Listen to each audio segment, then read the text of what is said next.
Listo. Muy bien, buenas tardes, hermanos. Espero que estén ahí bien, que estén teniendo una buena tarde. Vamos a leer hoy día en el libro de Mateo, el capítulo 13. Vamos a leer en Mateo capítulo 13, vamos a revisar algunos versículos y nos vamos a enfocar en algunas parábolas para aprender de ellas cosas muy tremenda y muy importante para nuestras vidas, para todo creyente. Es bueno recordar y saber de estas parábolas del reino que están en Mateo 13. Dice Mateo 13, versículo 1, aquel día salió Jesús de la casa y se sentó junto al mar y se le juntó mucha gente y entrando él en la barca se sentó y toda la gente estaba en la playa y les habló muchas cosas por parábolas, diciendo, he aquí el sembrador salió a sembrar. Y mientras sembraba, parte de la semilla cayó junto al camino, y vinieron las aves y la comieron. Parte cayó en pedregales, donde no había mucha tierra, y brotó pronto porque no tenía profundidad de tierra, pero salió el sol, se quemó, y porque no tenía raíz se secó. Y parte cayó entre espinos, y los espinos crecieron y la ahogaron. Pero parte cayó en buena tierra y dio fruto, cual a 100, cual a 60 y cual a 30 por uno. El que tiene oídos para oír, oiga. Entonces, acercándose los discípulos, le dijeron, ¿por qué les hablas por parábolas? Él respondiendo les dijo, porque a vosotros os es dado saber los misterios del reino de los cielos, mas a ellos no les es dado. Porque a cualquiera que tiene se le dará y tendrá más, pero al que no tiene, aun lo que tiene le será quitado.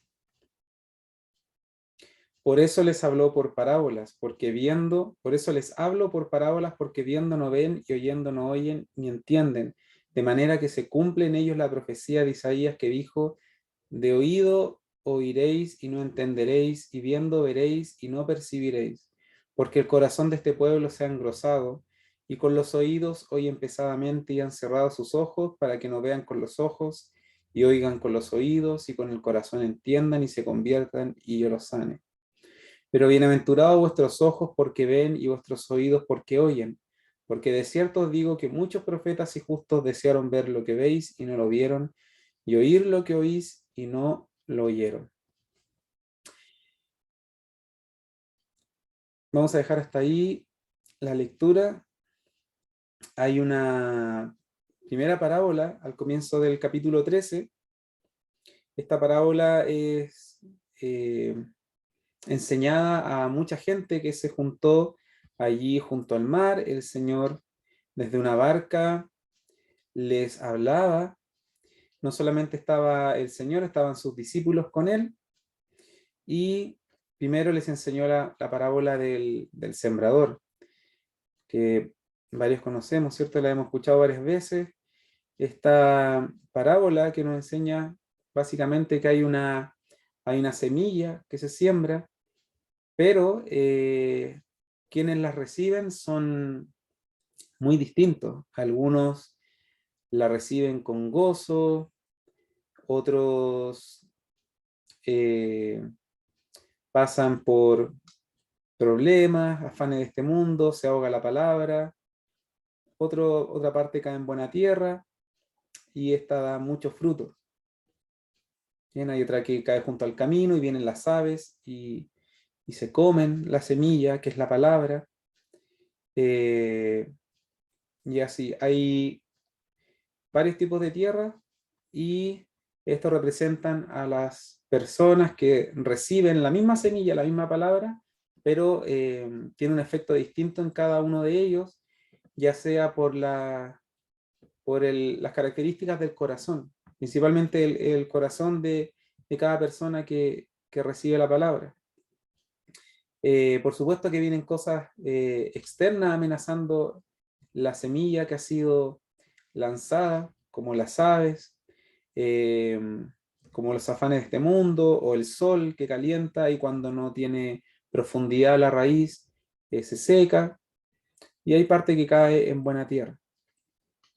Hay un aspecto que se va a repetir o que es similar a esta parábola, y el hecho de que la semilla es sembrada o arrojada en un espacio amplio, diverso, donde cae en distintos lugares, y solamente una parte de ella, una fracción de ella, es buena tierra, una fracción de ella es la que va a llevar fruto, pero en el resto del campo no va a producir fruto, no va a haber un resultado, el resultado esperado. Entonces, hay un campo que es amplio, que es diverso, pero solamente en una parte de este campo es donde la palabra, que es la semilla, va a producir fruto.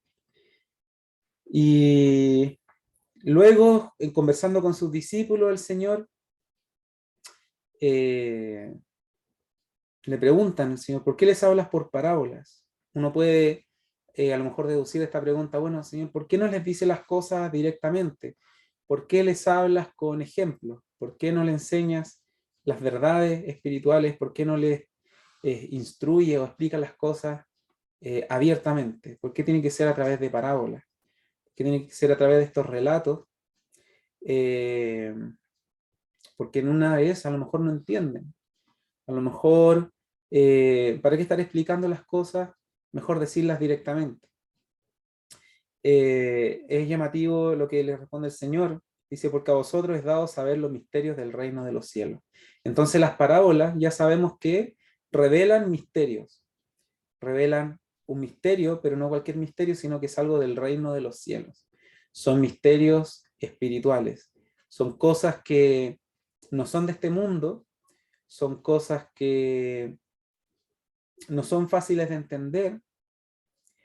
Y lo otro importante es que el Señor tiene una voluntad respecto a sus misterios. Y en este caso el Señor desea que sean sus discípulos los que escuchen, reciban y comprendan los misterios del reino de los cielos. Las parábolas no son, como nos enseña la Biblia, en este caso, estas parábolas no son para que todo el mundo entienda los misterios del reino de los cielos. Y tiene este efecto doble, dice, porque a cualquiera que tiene se le dará. Estos son los discípulos. Ellos pueden comprender, pueden recibir, tienen oídos para oír y oyen.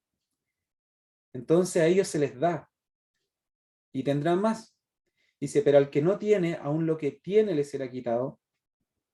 Luego dice, porque viendo no ven y oyendo no oyen ni entienden. Ni entienden. Entonces el Señor está frente a algunos que entienden y a otros que no entienden.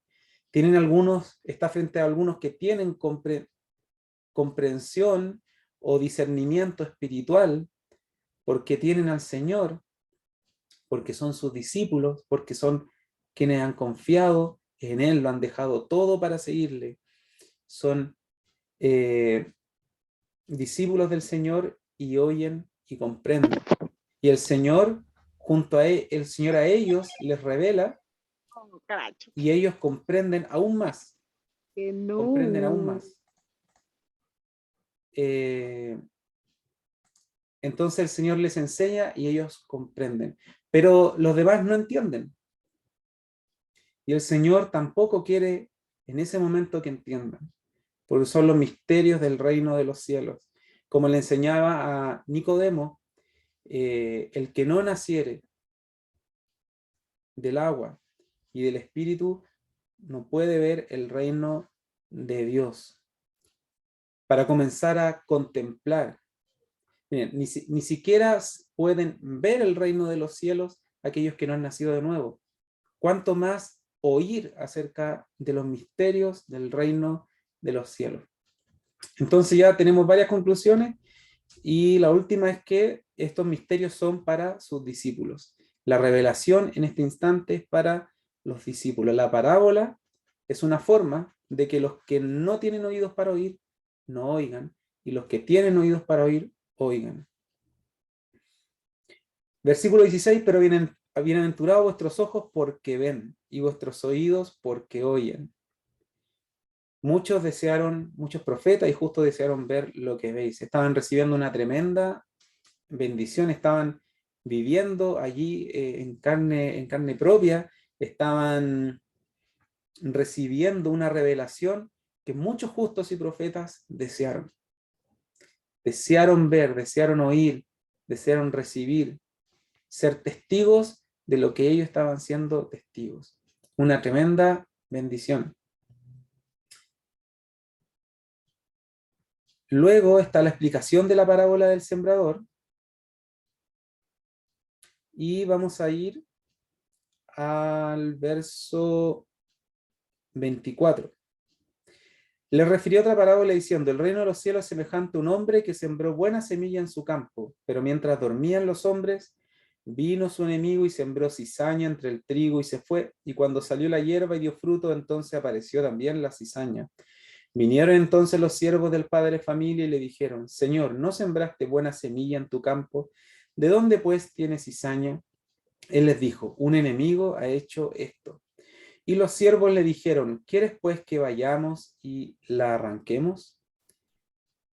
Él les dijo: no, no sea que al arrancar la cizaña arranquéis también con ella el trigo. Dejad crecer juntamente lo uno y lo otro hasta la siega, y al tiempo de la siega yo diré a los segadores: recoged primero la cizaña y atadla en manojos para quemarla, pero recoged el trigo en mi granero. Ahora las parábolas comienzan con esta introducción. Dice: el reino de los cielos es semejante a...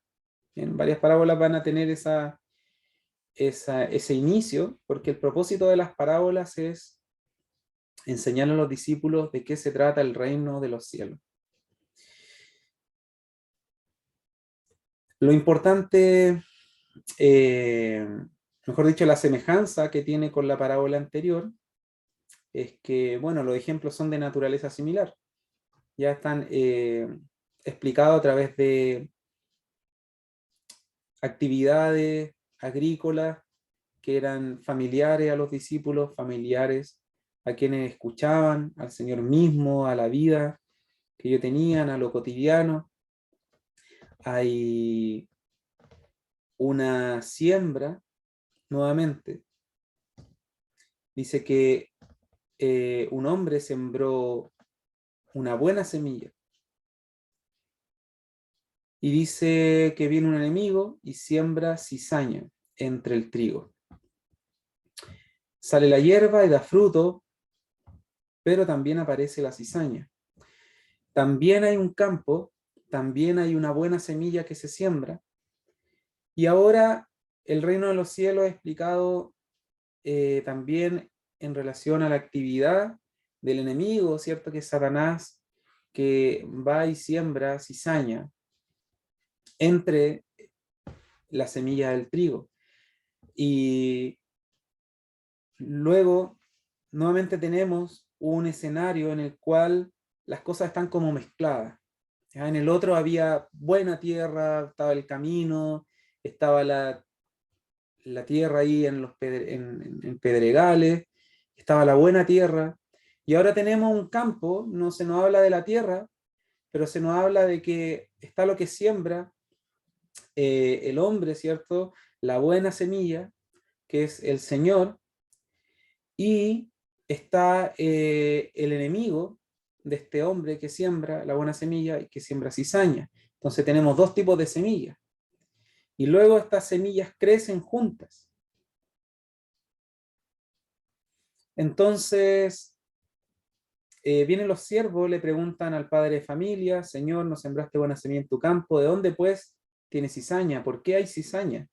Él le explica que un enemigo ha hecho esto, y ellos se ofrecen para ir y arrancar la cizaña. Y él les dijo: no, no sea que al arrancar la cizaña arranquéis también con ella el trigo. Hay que dejar todo crecer, y finalmente va a llegar el día de la siega, y él va a decir a los segadores que recojan la cizaña, la aten en manojos y la quemen, y luego el trigo lo guarden en el granero. Más adelante está la explicación de la parábola de la cizaña, versículo 36. Entonces, despedida la gente, entró Jesús en la casa, y acercándose a sus discípulos le dijeron: explícanos la parábola de la cizaña del campo. Respondiendo él les dijo: el que siembra la buena semilla es el Hijo del Hombre, el Señor. El campo del mundo, la buena semilla son los hijos del reino, y las cizañas son los hijos del malo. El enemigo que la sembró es el diablo, la siega es el fin del siglo y los segadores son los ángeles. De manera que como se arranca la cizaña y se quema en el fuego, así será el fin de este siglo. Enviará el Hijo del Hombre a sus ángeles y recogerán de su reino a todos los que sirven de tropiezo y a los que hacen iniquidad, y los echarán en el horno de fuego. Allí será el lloro y el crujir de dientes. Entonces los justos resplandecerán como el sol en el reino de su Padre. El que tiene oídos para oír, oiga. Nos saltamos un par de parábolas para ir a la explicación. Entonces el Señor Jesucristo, siembra a los hijos del reino.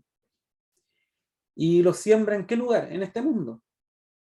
El reino de los cielos se explica en el contexto de este mundo. Eso es algo especial, porque uno diría, bueno, el reino de los cielos, que el Señor nos cuente cómo será el cielo, qué pasa allá arriba, cómo son los ángeles, cómo les sirven.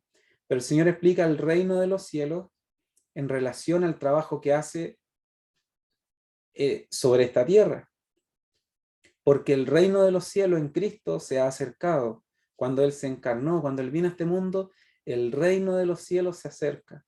Y el Señor comienza un trabajo que comienza en este mundo con el Señor Jesucristo y que termina finalmente cuando Él venga, cuando Él juzgue y cuando Él renueve todas las cosas. Entonces el reino de los cielos se entiende en relación con este mundo.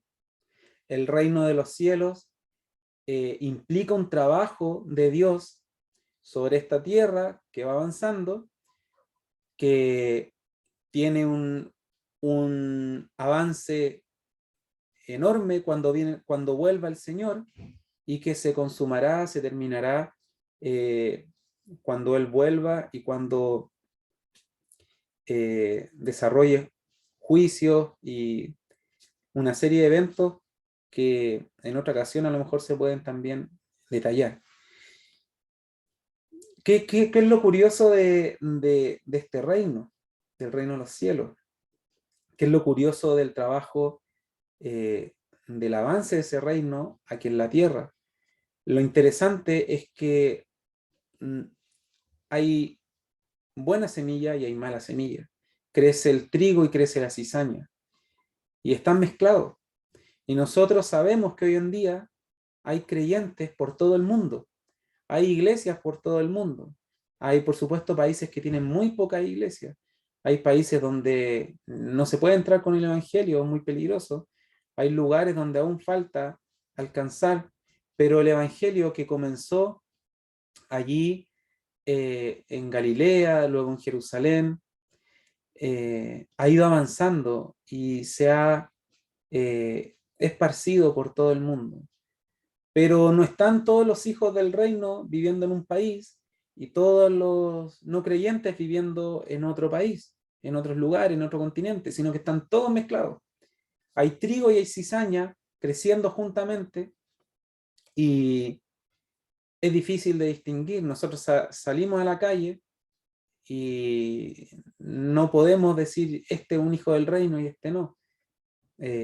A lo mejor hay actividades, hay conductas que a lo mejor nos pueden hacer entender quién no lo es, por ejemplo, o quién es. Pero nosotros no podemos ir y hacer la labor del Señor, que es la ciega. Nosotros no podemos decir al Señor, Señor, yo te ayudo el día de hoy a separar a todos los que sí son hijos tuyos y los que no, y así vamos adelantando trabajo. Eso es algo que a nosotros no nos corresponde. A nosotros solamente nos corresponde ser parte de la obra del Señor para que hayan más creyentes y para que su iglesia crezca.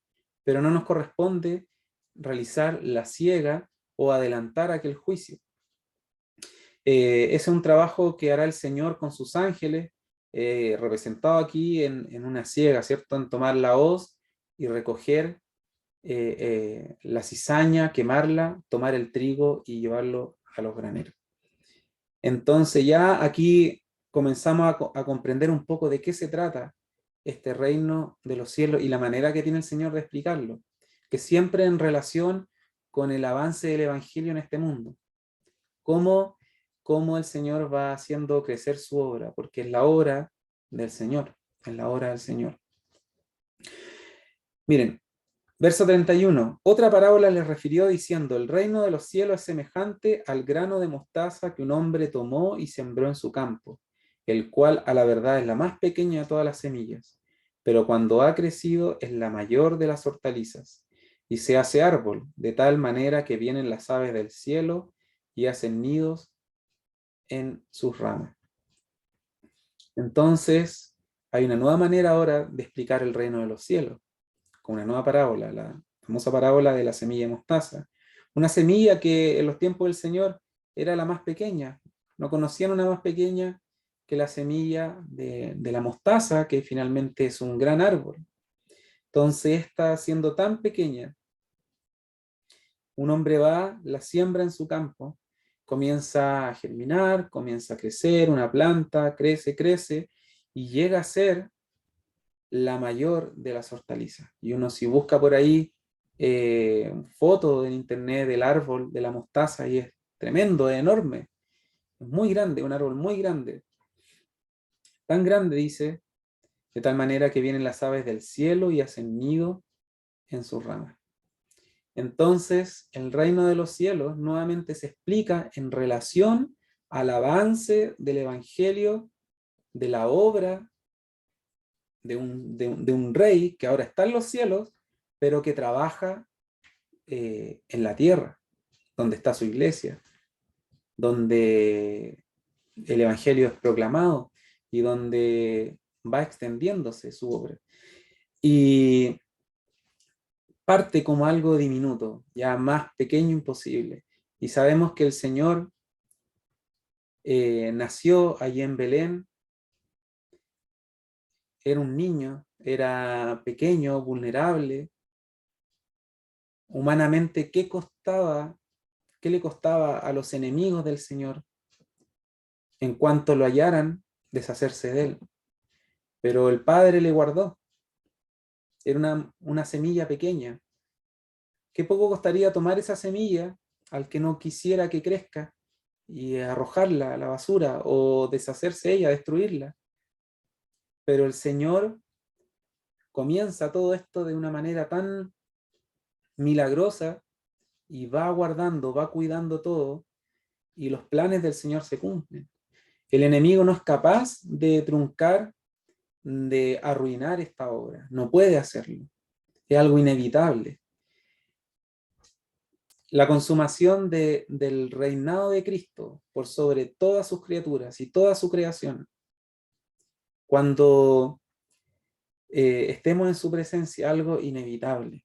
El enemigo no puede sabotear los planes del Señor, no importa lo que pase en este mundo, no importan los giros que dé la política, la sociedad, la cultura, las leyes que se aprueben, las leyes que se eliminen, todas esas cosas que pasan y que muchas veces nos abruman y nos distraen, y nos olvidamos que el Señor es soberano, que Él es rey, y que el reino de los cielos comenzó como una pequeña semilla ahí en Belén, en una noche, y, y será algo tan grande que dice acá que las aves del cielo hacen nido en sus ramas.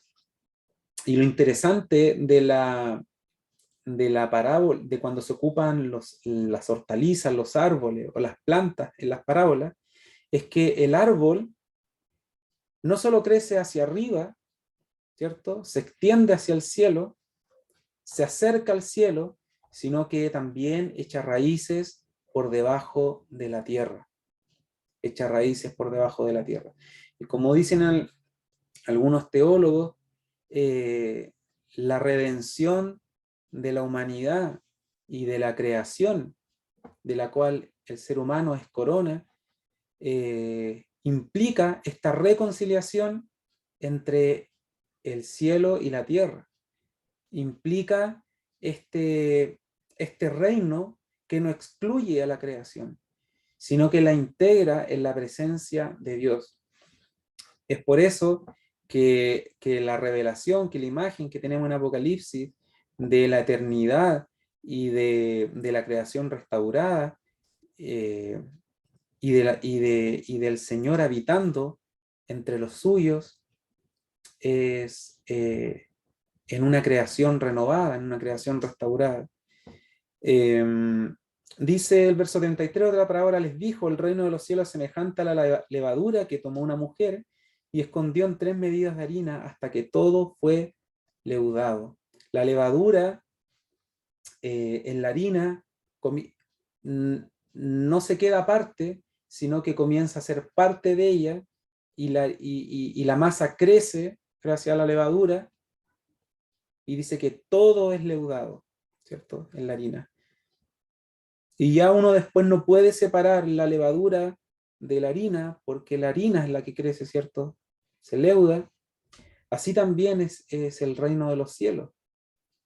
Aquí la levadura tiene una connotación positiva, a diferencia de otros relatos de la Biblia, en que la levadura se relaciona con el pecado, se relaciona con aquello que contamina, por así decirlo. En estos versículos la levadura tiene una connotación positiva. Para explicar el reino de los cielos, cómo el Señor llegó a este mundo, trajo el mensaje que trae vida, trajo la salvación, le dio vida a su iglesia, ¿cierto? Ahí en Pentecostés, Él habita en los suyos y el Señor, a través de su iglesia, va leudando y va haciendo crecer su reino, va haciendo crecer su obra. Dice el verso 34, todo esto habló Jesús por parábolas a la gente, y sin parábolas no les hablaba, para que se cumpliese lo dicho por el profeta, cuando dijo: abriré en parábolas mi boca, declararé cosas escondidas desde la fundación del mundo. Era una maravilla, y para nosotros hoy en día también es una maravilla poder recibir esta revelación de parte del Señor, esta enseñanza, esta instrucción acerca de la manera en que Él reina. Y dice acá en el verso 34 que hablaba por parábolas, sin parábolas no les hablaba, como habíamos leído anteriormente en los primeros versículos del capítulo 13, para que los discípulos entendieran, porque a ellos les había sido revelado los misterios del reino de los cielos. Saltémonos al 44, ya que ya leímos la explicación de la parábola de la cizaña. El verso 44, parábola del tesoro escondido. Además, el reino de los cielos es semejante a un tesoro en un campo, el cual un hombre halla y lo esconde de nuevo. Y gozoso por ello va y vende todo lo que tiene y compra aquel campo. Compra aquel campo. Nuevamente está la comparación del reino de los cielos, ¿cierto? Esta parábola. Tenemos un campo, tenemos un lugar amplio, pero no todo el campo es valioso por sí solo, sino que el campo es valioso por algo que hay en él. En la parábola del sembrador, la semilla era echada sobre un campo, ¿cierto? Pero había buena tierra y no había tierra tan buena. Pero el sembrador echa la semilla, ¿por qué? Porque hay una tierra que tiene valor y que dará fruto. En la parábola de la cizaña, lo mismo, no todas las semillas eran buenas, había una buena semilla, había una semilla, la semilla de la cizaña. Pero el trabajo se continúa hasta el tiempo de la siega, porque lo valioso son aquellos hijos del reino que pertenecen al Señor.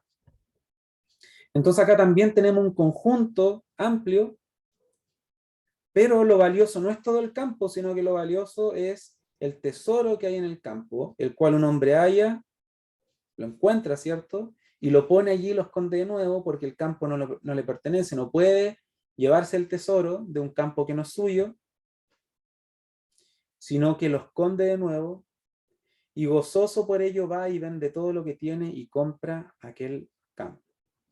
Entonces hay un hombre que encuentra tal valor, o sea, es evidente, es un tesoro, es algo que nunca antes en su vida había encontrado, probablemente no iba a volver a encontrar, no se quiere perder la oportunidad de tener aquel tesoro, y vende todo lo que tiene. Lo deja ahí, vende sus propiedades, vende su casa, vende sus animales, probablemente, vende todo lo que tiene, no para comprar el tesoro, ¿cierto? Porque lo que tiene no jamás alcanzaría para comprar ese tesoro, sino para comprar el campo que tiene dentro ese tesoro. Entonces compra el campo, y por supuesto que al comprar el campo recibe el tesoro. ¿Qué nos dice acá la palabra? Que el reino de los cielos es semejante a un tesoro escondido en un campo. Hay una manera de entenderlo. Una manera de entender esto es que el reino de los cielos es un tesoro. El reino de los cielos es algo oculto. En segundo lugar, algo tremendamente valioso. En segundo lugar, es algo que está oculto, que no todos lo ven, así como no se podía distinguir bien cuál era los arbustos, a lo mejor de las plantas de entre trigo y cizaña, no, si se segaba antes de tiempo, se podía arruinar el trigo. Entonces hay algo que no se distingue. Por lo tanto, el reino también aquí está escondido. Algo que no todos ven. Pero hay quien lo encuentra. Y cuando lo encuentra, en primer lugar, produce gozo. Y por último, es algo por lo que vale la pena perderlo todo. Vale la pena dejar todo lo que tenemos para tener ese tesoro. Es algo que no queremos perder, no queremos que alguien nos quite la oportunidad de tenerlo. Por lo tanto, vamos y vendemos todo lo que tenemos. Y todo lo que tenemos pierde valor frente a esto. El reino de los cielos. ¿Y cuántas veces nosotros nos vemos valorando más lo que tenemos, aún después de haber ya tenido esta capacidad para ver el reino de los cielos, ver el reino de Dios, como dice el Señor en el capítulo 3 de Juan? Hemos oído los misterios del reino de los cielos, y aparte de eso hemos entrado en el reino de los cielos mediante la fe, somos parte del pueblo de Dios, estamos bajo la sujeción de Cristo, que es soberano, y aún así estimamos más valiosas las cosas de este mundo, aquello que hay en este mundo, lo estimamos más valioso que aquel reino, que aquel tesoro que hemos hallado.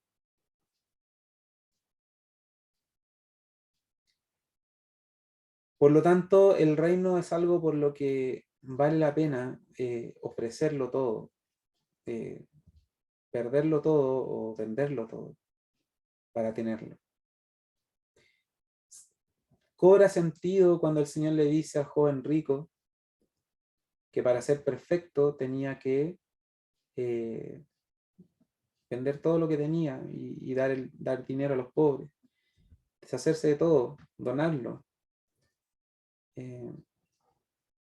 Y luego habla del reino de los cielos. Es difícil que un rico entre en el reino de los cielos. No estaba dispuesto ese joven rico a vender todo lo que tenía para comprar aquel campo donde estaba este tesoro, que era el reino de los cielos.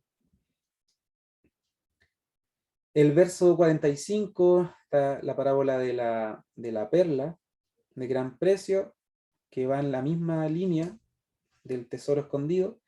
También el reino de los cielos es semejante a un mercader que busca buenas perlas, que habiendo hallado una perla preciosa, fue y vendió todo lo que tenía y la compró.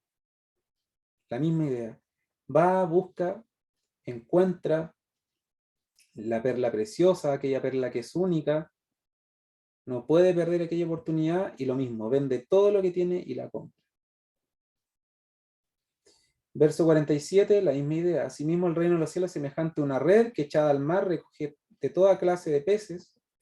Una vez llena, la sacan a la orilla y sentados recogen lo bueno en cesta y lo malo echan fuera. Así será el fin del siglo. Saldrán los ángeles y apartarán a los malos de entre los justos y lo echarán en el horno de fuego. Allí será el lloro y el crujir de dientes. Esta tiene la misma idea de la parábola de la buena semilla y de la cizaña. Hay un conjunto, hay un lugar, está el mar, ¿cierto? Donde hay muchos peces. Peces que son jóvenes, peces grandes, peces gordos, peces que se pueden comer, peces que no se pueden comer. Hay basura de repente. Es decir, no se puede distinguir.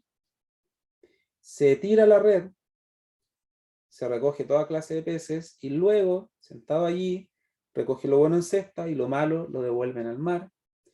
Así será el fin de siglos, saldrán los ángeles y apartarán a los malos de entre los justos y los echarán en el horno de fuego.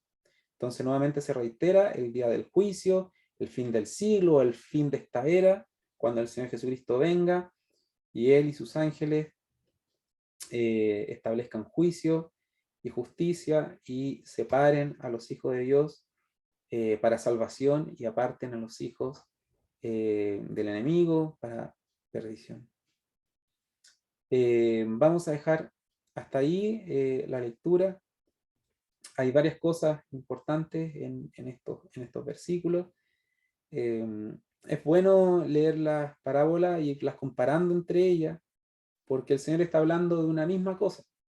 Y de lo que habla en todas estas parábolas es del reino de los cielos, del reino de los cielos. Por un lado, tenemos que el reino de los cielos no es la descripción de una realidad espiritual relacionada solamente con la habitación de Dios y sus ángeles, sino que el reino de los cielos es el desarrollo progresivo de la soberanía de Dios, comenzando por Jesucristo en su encarnación y terminando en la eternidad. ¿Ya? Entonces, si habláramos despacio, el reino de los cielos involucra tanto lo celestial como lo terrenal, ambos espacios, el cielo y la tierra. En cuanto a tiempo, el reino de los cielos es un tiempo extendido, ¿cierto? Un tiempo extendido en el cual el Señor Jesucristo, mediante su obra, su victoria sobre la muerte, su victoria sobre el pecado, su victoria sobre Satanás, la victoria sobre el mundo, Él va extendiendo el reino, va dándole poder a su iglesia, primeramente mediante su espíritu.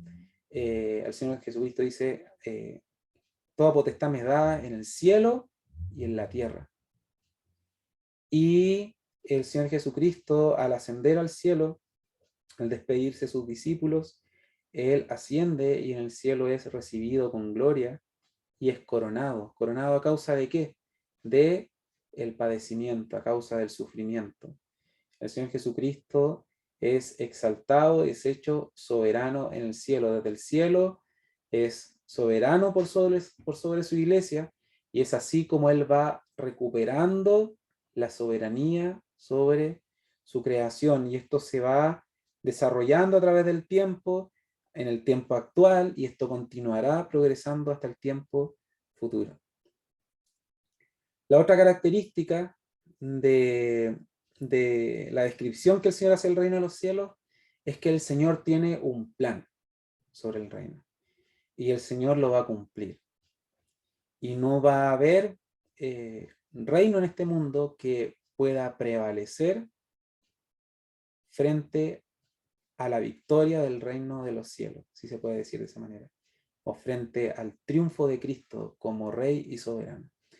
No habrá imperio, no habrá cultura, no habrá ningún giro que pueda dar la historia que altere, sabotee o cambie los planes del Señor, los planes que Él tiene para establecer su reino sobre el cielo y sobre la tierra. Eso es importante. Eso es importante. El Señor llevará a cabo sus planes, llevará a cabo su obra. Lo otro es que nosotros somos parte de este reino, somos los hijos del reino, el Señor nos dice que resplandeceremos como el sol en el reino de nuestro Padre, pero también somos partícipes para la extensión de este reino, para que esto avance. El Señor nos hace parte de su obra, no para traer juicio, no para juzgar o anticipar ese día del juicio que no sabemos cuándo es.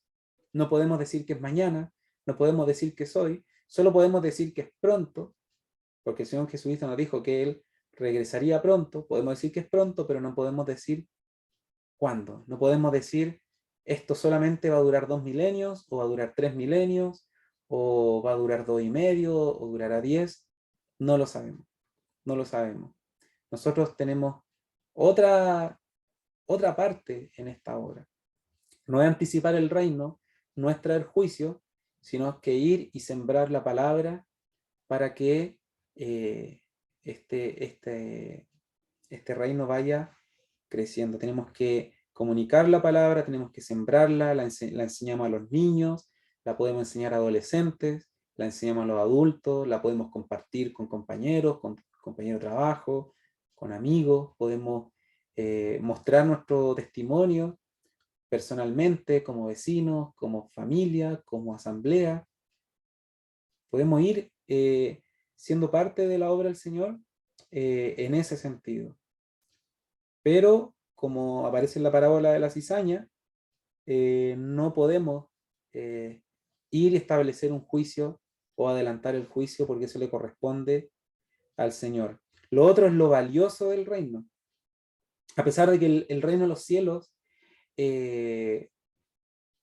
a los ojos humanos es algo difícil de distinguir, o es algo incluso invisible, la gente no cree que este reino existe, porque no cree en el Señor, no cree en su palabra. Según la carne, no hay diferencia entre cizaña y trigo. Según la carne, no hay ningún tesoro escondido.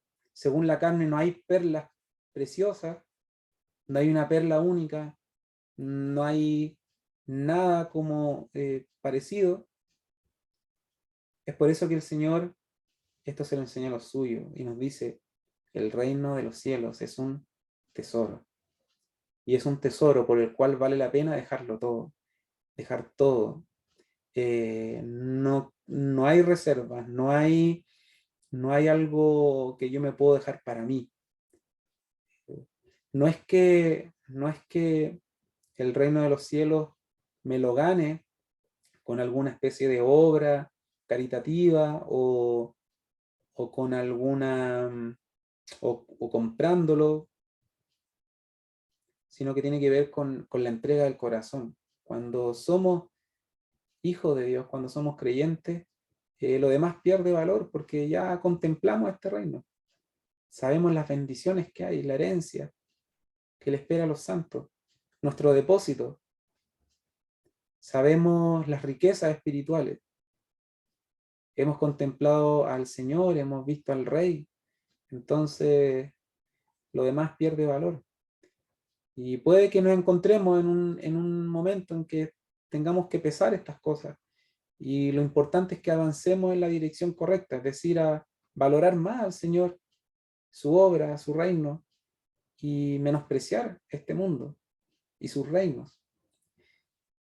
Bien, que el Señor bendiga su palabra. Vamos a orar.